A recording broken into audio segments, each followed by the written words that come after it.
ଆମକୁ କୋଉଠୁ ବି ମିଳିପାରିବ। ସମସ୍ତେ थ्री इडियट्स ଗୋଟେ मूवी ଅଛି ଦେଖିଥିବ, ସେଠି ଗୋଟେ ଡାयଲଗ ଅଛି, ज्ञान हर तरफ बढ़ रहा है जहां से मिल रहा है लपेटो। तो ତାହାର ଅର୍ଥ ହେଲା ଶିକ୍ଷା ସବୁଆଡେ ମିଳିବ। ଗୋଟେ ଆମେ ଆଜି ଏଠି ଶିକ୍ଷକ ରୂପରେ ଅଛେ, ତା ମାନେ ନୁହେଁ କି ଆମେ ତୁମମାନଙ୍କ ପାଖରୁ ଶିଖିପାରିବା, ଆମେ ତୁମମାନଙ୍କ ପାଖରୁ ବି ଶିଖିବା। तो এই ଶିକ୍ଷାକୁ ଜାରି ରଖିବାର ଅଛି, ନିଜର ଜୀବନକୁ ଭଲ ରୂପରେ ପରିବର୍ତ୍ତନ କରିବାର ଅଛି, ଯୋଉଟା ଗୋଟେ ସମାଜରେ ତୁମକୁ ଭଲ ମଣିଷ ହିସାବରେ ପ୍ରତିଷ୍ଠିତ କରିବ। ସେମିତି ଓଡ଼ିଶାରେ ପ୍ରତିଟା ଲୋକ ଯଦି ନିଜକୁ ଭଲ ମଣିଷ ରୂପରେ ପ୍ରତିଷ୍ଠା କରିପାରନ୍ତି, ତାହେଲେ ଆମେ ଦେଖିପାରିବା ଯେ ହୁଏତ କାଲି ଓଡ଼ିଶା ଖାଲି ଭାରତରେ ସୁନାମ ପାଇବନି, ସାରା ବିଶ୍ୱରେ ସୁନାମ ପାଇବ। ଓଡ଼ିଶାବାସୀକୁ ସାରା ବିଶ୍ୱର ଲୋକ ଜାଣିବେ।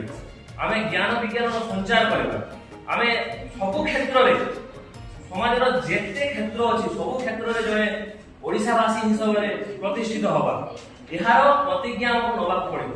ତାହା ଯଦି ଆମେ ଏଇଟା କରିପାରୁଛେ, ତାହେଲେ ଆମେ ଯେ ଉତ୍କଳ ଦିବସ ପାଳନ କରୁଛେ ତାହାର ସେଇ ପାଳନଟା ସାର୍ଥକ ହେବ। ବୁଝିପାରିଲ ନା ନାହିଁ? ଆମକୁ ଏଇ ଉତ୍କଳ ଦିବସ ଖାଲି ପାଳନ କରିଲେ ହବ ନାହିଁ, ଆମକୁ ଏଇ ଯୋଉ ଆମେ ଦିନଟା ପାଳୁଛେ ଏଟାକୁ ସାର୍ଥକ କରିବାକୁ ପଡ଼ିବ।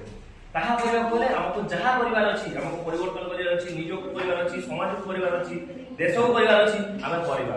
ଏଇ ପ୍ରତିଜ୍ଞା ନେବା। ଏହା କହି ମୁଁ ବକ୍ତବ୍ୟ